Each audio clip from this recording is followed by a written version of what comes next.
is a procedure for everything. That is not a boast. It is not even a point of pride, though the Hessian Accord has on occasion treated it as one. It is simply the condition of being us. We are, in the most literal sense, a civilization built from enumeration. Every species we have ever contacted, cataloged, every weapon system we have recorded, tiered, every fleet engagement in the last 400 years, logged, modeled, assigned a survival probability score to 7 decimal places. The Accord's intelligence apparatus does not guess. It measures. And when it cannot measure, it constructs a boundary condition and measures to the edge of that instead. I am Vethrak, 15th Tier Data Intelligence Officer aboard the classification station Nullvale, and I say all of this not to impress you, because you need to understand what it means that my station could not classify the contact. We had been running standard deep-range sweeps of the Pelthrin Expanse for 11 months. The Expanse is transitional space, a broad corridor of low-density stellar medium between our outer trade clusters and the systems we have, cataloged as unaffiliated, low capability, no current strategic value. The human worlds fall inside that designation. I had been to the relevant data partition twice in my career. Each time I had come away satisfied. The species was adolescent, primitive, in the meaningful senses. Their fastest recorded vessels moved at 0.72 of our standard transit benchmark. Their weapons showed a consistent energy yield ceiling that our threat modeling system classified as sub-tier 3, tier we reserve for civilizations that pose no viable threat to a standard Accord patrol cruiser, let alone to a classification station. Their largest confirmed vessel, a blocky multi-section hull variant that their records identified as a heavy battleship, had been observed and logged by a survey drone 42 years ago.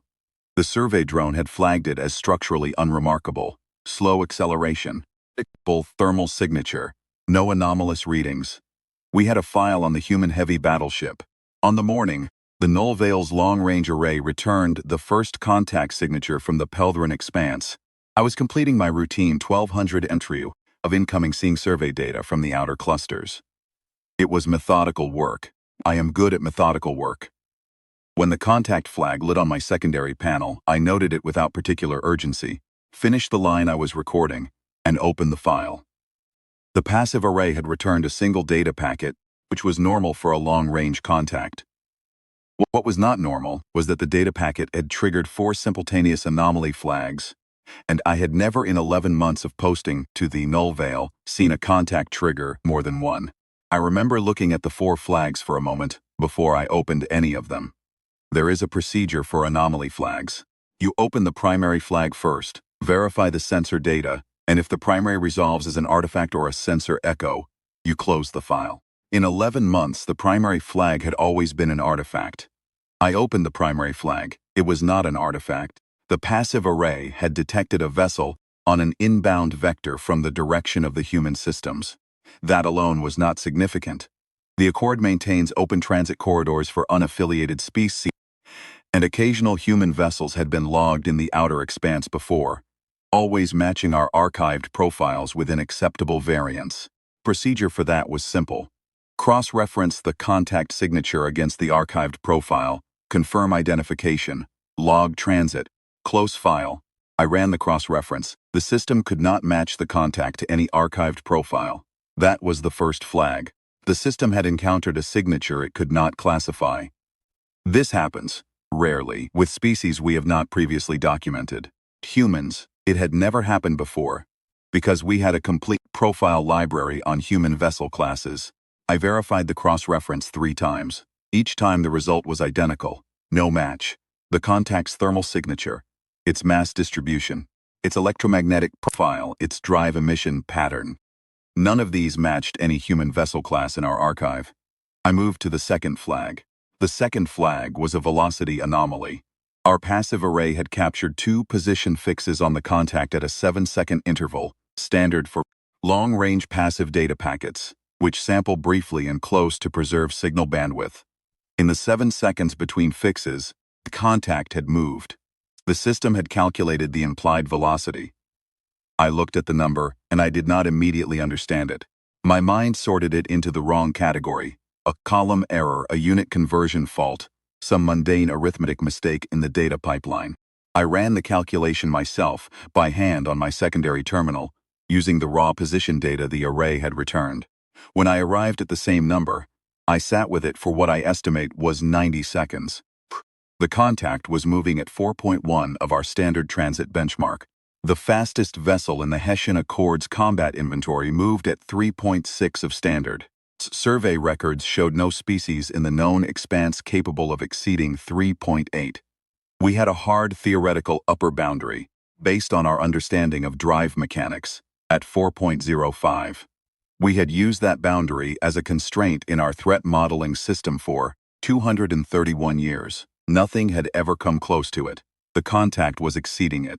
I opened the third flag. I will note, for the record, that at this point my hands had developed a slight tremor, which I was aware of, and attempted to correct by controlling my respiration. This is the procedure for physiological stress response during critical data review.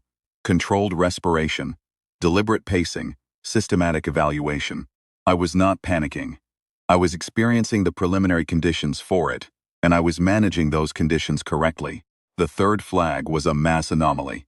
The array had returned an estimate of the contact's mass via gravitational lensing, which our passive sensors can measure at long range, to within a 3% margin of error. The estimated mass was wrong. Not wrong as in the sense that the equipment had failed. Wrong in the sense that when I cross-referenced it against the vessel's observed thermal output, the ratio was impossible. A vessel of that mass, driven to that velocity, required a power generation capacity that exceeded any known drive architecture by a factor of 7. Hence, you cannot simply scale up a known system to produce a factor 7 increase in output. The physics of the known architectures do not permit it. Either this vessel was using a drive system we had never encountered, or the data the passive array had returned was corrupted beyond any pattern I previously seen. I ran the diagnostic on the passive array. The array was functioning within nominal parameters. I opened the fourth flag. Fourth flag was the one that caused me to initiate the emergency escalation protocol. The passive array had, in its brief sampling window, also captured a partial scan of the contact's electromagnetic profile. This was standard. What was not standard was that the profile had triggered the array's automated warfare signature filter, a subsystem that flags known weapon charge, signatures, targeting pulse emissions, and fire control electromagnetic patterns. The filter existed because our passive array occasionally captures such signatures from ships that are engaged in combat elsewhere in the expanse, and we log those for intelligence purposes. The warfare signature filter had flagged the contact. The contact was not engaged in combat elsewhere. The contact was on an inbound vector toward us at 4.1 of standard benchmark, and its electromagnetic profile included the charge signatures of 12 separate weapon systems, all of which were active, not powered, not warming. Active, at full charge, with targeting pulse emissions that were locked onto nothing, because the contact was still 412,000 kilometers distant, placed it well outside any weapon range our archive had ever documented. I checked the lock range for every weapon system in our database, every species we had cataloged, with any potential to match that electromagnetic signature. The closest match was a Varathian-class rail platform, which our records indicated could accurately engage targets at 9,000 kilometers in optimal conditions. The contact's targeting pulse emissions had a calculated effective range, based on the coherence patterns our filter had extracted from the partial profile, of 61,000 kilometers. At its current velocity, the contact would be within that range in approximately 41 minutes. I initiated the emergency escalation protocol at that point. Protocol requires you to page the station commander, the intelligence division head, and the tactical operations lead simultaneously, then compile a summary brief for immediate review. I compiled the brief, I paged all three. Then I sat at my station and looked at the passive array display, where a single contact indicator was moving along its inbound vector at a rate that should not have been possible, and I felt the specific quality of stillness that comes not from calm, but from the complete failure of any available category to contain what you are experiencing. Station Commander Pethrus arrived first, 7 minutes after I paged her. She read my brief, standing at my shoulder, scrolling through it in silence. When she reached the velocity figure, she stopped and read it again. Then she asked me if I had verified the raw data. I told her I had verified it 3 times and run my own calculation by hand. She did not say anything for a moment. Then she said, "Bring up the active array." I want to be precise about what happened when we brought up the active array, because there has been some mischaracterization of the subsequent sequence of events in the after-action documentation, and precision matters. What I am recording here is what I observed, in the order I observed it. When the active array came online, we had 38 minutes before the contact would reach our calculated engagement range. The active array returned a full contact profile in 4.2 seconds, which is the system's standard resolution time for a close-range acquisition. The profile populated my display panel in real time, field by field, as the system processed the incoming data. The mass figure came first, and it confirmed the passive array's estimate. The contact was massive.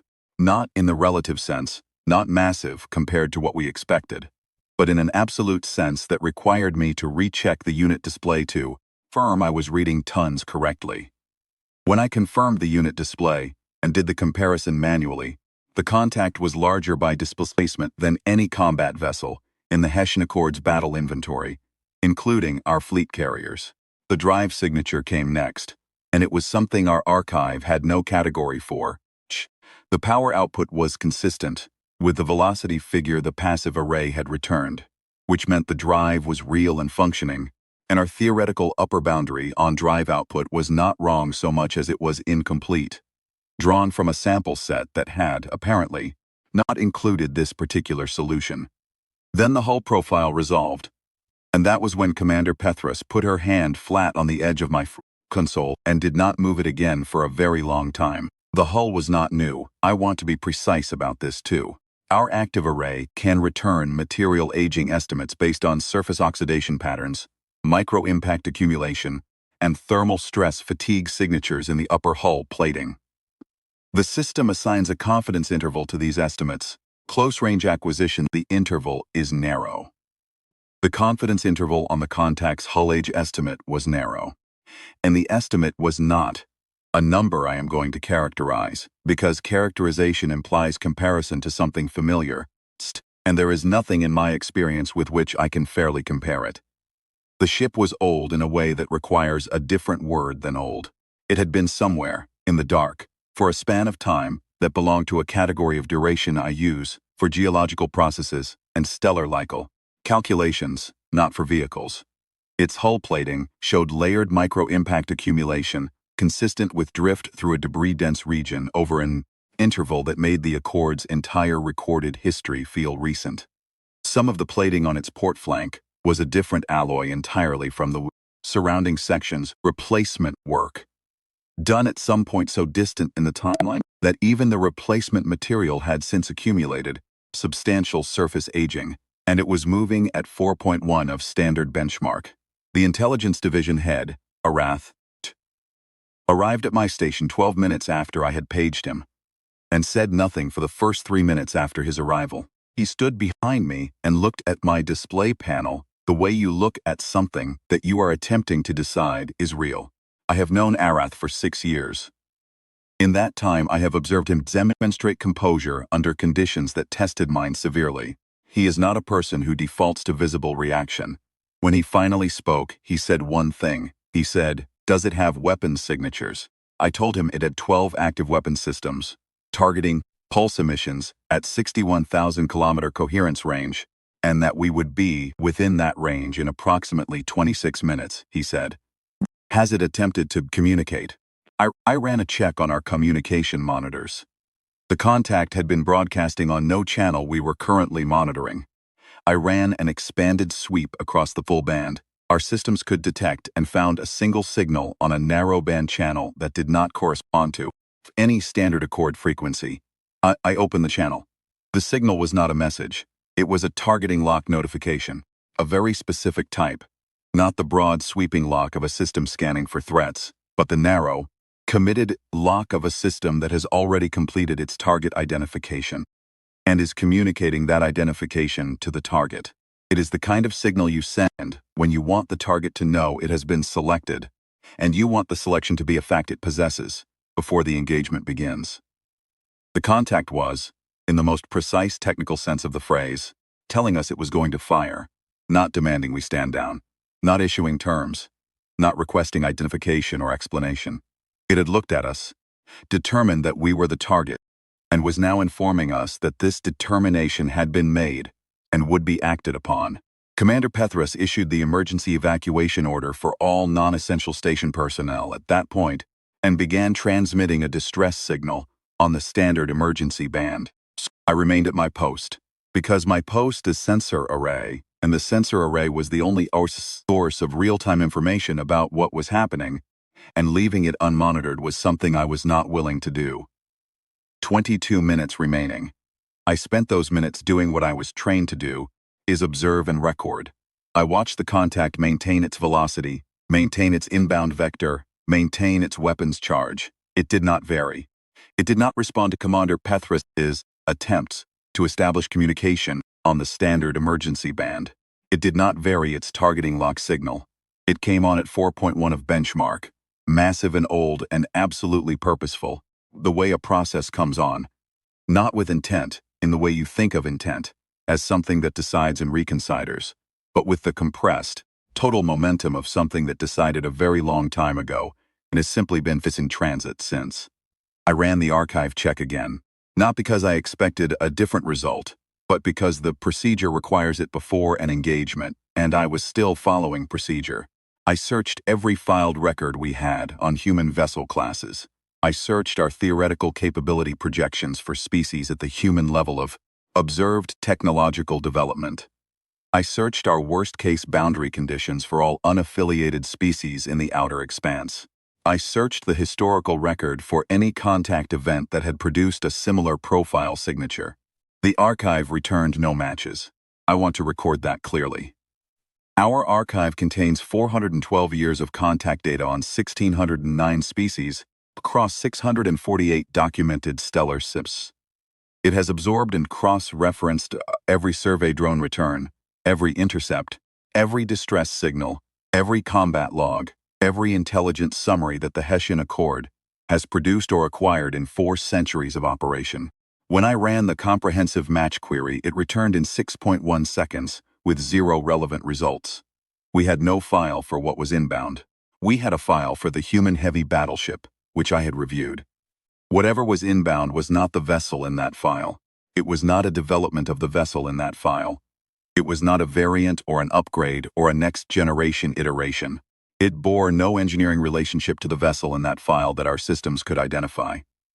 It was, by every metric our archive contained, something that should not have existed. 11 minutes remaining. The station's defensive batteries had come online during the evacuation sequence. I noted their status on my display, 12 emplacements fully charged, slave to the tactical system. Tactical operations.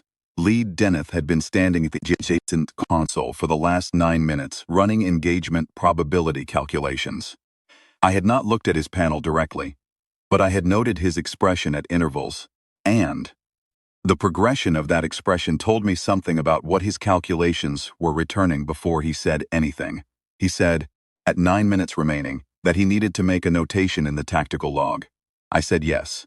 He said, our defensive systems have a combined output ceiling that the target's observed hull mass suggests will produce subcritical hull damage at maximum sustained fire, he said. Our engagement envelope at the target's current velocity will be approximately 4 minutes and 18 seconds before the target passes through our range. He said, the target's weapon systems, based on the targeting pulse profile, appear capable of engaging us from outside our engagement envelope. He said, we will not be able to return fire before the target can fire first. 9 minutes. I kept watching. I have tried in the time since to find for a frame for what I saw in those remaining minutes that would make it communicable to someone who was not there. I have not found one that satisfies me. What I observed was not spectacular in the visual sense. There was no explosion, no obvious threat display, no dramatic signaling. The contact simply came on. At 4.1 of standard it came on, ticked, And it was large enough that at 6 minutes remaining our optical systems could resolve it directly, and I brought the optical feed up on my display because I wanted to see it. It looked like what it was, which was a warship. A very large warship, with a hull that had been through something I had no framework to calculate, battered and scarred in ways that spoke to engagements I had no record of against forces I could not identify. Its running lights were on. Cold blue points of light at intervals across the hull that I found, irrationally, more unsettling than if they had been off. A ship that keeps its running lights on during an approach to a target it has already locked is a ship that is not hiding from anything, because it has made a determination that hiding is unnecessary. Its engine ports were burning at the stern in a color I do not have a precise term for. Not the orange of our standard drives. Not the blue of high-efficiency transit systems. But something between and beyond. A color that implied a thermal output that should have required a reactor the size of the station to sustain. 4 minutes remaining, tactical system flagged a fire control update from the contact. The contact's 12 weapon systems had, over the last 4 minutes, individually completed their targeting sequences and shifted from pre-fire lock to what the system correctly identified as fire control, initialization. This is the specific phase in a weapons cycle that immediately precedes firing, not warming, not charging. On the contact were already warm, already charged. Fire control initialization is the step where the targeting solution is committed to, the delivery system, where the decision is translated from a status into an action. 12 systems completed initialization within a span of 4 seconds, I said to Commander Petrus. It is about to fire, she said. Log time. I logged the time. Station standard, cycle 1188 of the current year, hour 11 minute 44, second 19. Then the Solace-Eternal fired. Call it that, because that is what the targeting lock notification had identified as its source designator, a single line of encoded identification. Data in the lock signals header that our communication system had automatically parsed and stored. The Solace-Eternal. I had no context for the name. I still do not know if it is a class designation, a hull name, or something else entirely. But when the weapons discharged, our systems associated those discharge events with that designator. And that is what the logs record. Fired in sequence. Not a spread, not a broadside, not the simultaneous maximum output discharge that our doctrine prescribes for rapid target destruction scenarios. It fired in sequence, one system a pause, a second system a pause, methodical. As though it was checking results between shots rather than committing maximum force immediately. First shot took our long-range communication antenna array. Precise. Not the surrounding structure, not the adjacent panels, not the station hull. The array itself. At a range our systems had previously classified as outside the effective engagement envelope for any known weapon type. One shot. The array was gone. The second shot took our active sensor array, the one I had been using to track the contact. My display went dark. I switched to the passive backup, which had a narrower field and slower update rate, and I kept watching. The third and fourth shots, arriving 7 seconds apart, took the station's 2 primary defensive battery clusters again. Precise. Not the surrounding structure, the batteries. Then there was a pause of 1 minute and 47 seconds, which I spent watching the passive array display, where the contact's indicator continued its inbound vector, without variation. Commander Petrus said, into the silence, "It's disarming us." She was right, it was. The contact had fired 4 shots, at a range our own weapons could not have reached, and each shot had removed one of our capabilities. Communication, sensors, weapons. It had not damaged the station structurally. It had not attempted to destroy us. It had, with a precision I find difficult to characterize without falling into vocabulary that does not belong in an intelligence log, simply removed our ability to resist, respond, or report. Then it held position at 41,000 kilometers, was inside its established engagement range, but outside ours, and it did not fire again. I kept running the passive array. My hands had stopped trembling. The reason my hands had stopped trembling is that there is a level of understanding, or rather a level of understanding's complete absence, beyond which the physiological stress response appears to resolve not into calm, but into kind of total quietude that is not calm at all. I was not composed. I was simply no longer in a state that my body knew how to classify, and so it had stopped producing a response. At 41,000 kilometers, the contact held. At some point in the next 20 minutes, I did not log the precise time, and I have not been able to reconstruct it from adjacent log entries. Our backup communication system, operated on a frequency band different from the primary, received an incoming signal. It was short. It was in a language our system could not parse. And our system has parsing schmatzes for 942 languages. Whatever language it was using, we did not have a matrix for it. But at the end of the signal, there was a sequence our system could parse, because it was in the Accord's own data format standard, the format used for classification filings. Specifically, the format used for filing a contact report. It was a header block, the kind our own survey drones return when they log a new contact, and the fields in it were filled in. The species field contained a designation I did not recognize. The threat tier field was filled in. I stared at that field for a long time. Our own system uses a threat tier scale from 1 to 10. Sub-tier 3 was where we had classified humanity. The threat tier field in the header block used a different scale, one I had never seen, calibrated in units I could not immediately interpret. But the value in the field was not ambiguous. Whatever scale that designation belonged to, whatever the unit was, field contained a single character. We found out later, because we had time to work on it, that the character represented the maximum value on the scale. Not a number somewhere in the middle. Not a high value near the top. The maximum, point beyond which the scale did not go, and after the header block, one additional line, parsed correctly by our system, because it was not in an unfamiliar language, it was in our language. Specifically, it was in the formal grammatical register that our intelligence division uses when composing official advisories. It said, "Please update your records." I filed this log at hour 16, cycle 11188 from the secondary data console, which was the only console still functioning in my section of the station. The contact held position at 41,000 kilometers throughout the filing. I do not know when it will depart or in what direction. I do not know what it found out there in the dark between our systems and the human worlds to make it what it is. I do not know how many vessels of its type exist, and I have not been able to construct a bounded estimate, because every parameter I would use to construct such an estimate is now invalid. I know one thing.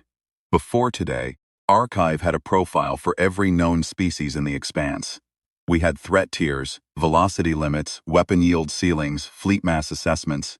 We had boundary conditions, and we had stayed within them. And we had found them reliable for 400 years, which had given us a particular kind of confidence. Not arrogance. I want to be precise about this too, because I do not think what we had was arrogance.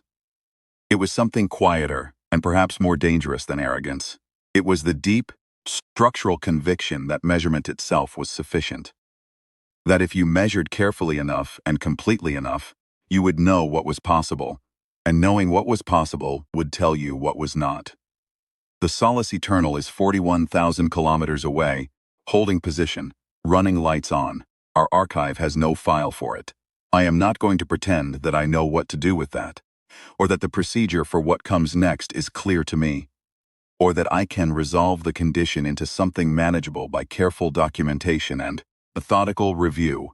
I have documented, I have been methodical, I have logged every measurement, every anomaly flag, every impossible number our systems returned. And I am sitting here in the quiet of a damaged station, with the lights of a warship that should not exist visible on the passive array display in front of me. And I am trying to find, in everything I was trained to do, and everything the Accord gave me to work with, one single data point that tells me what it is waiting for. Cannot find one. Please update your records. I do not know where to begin.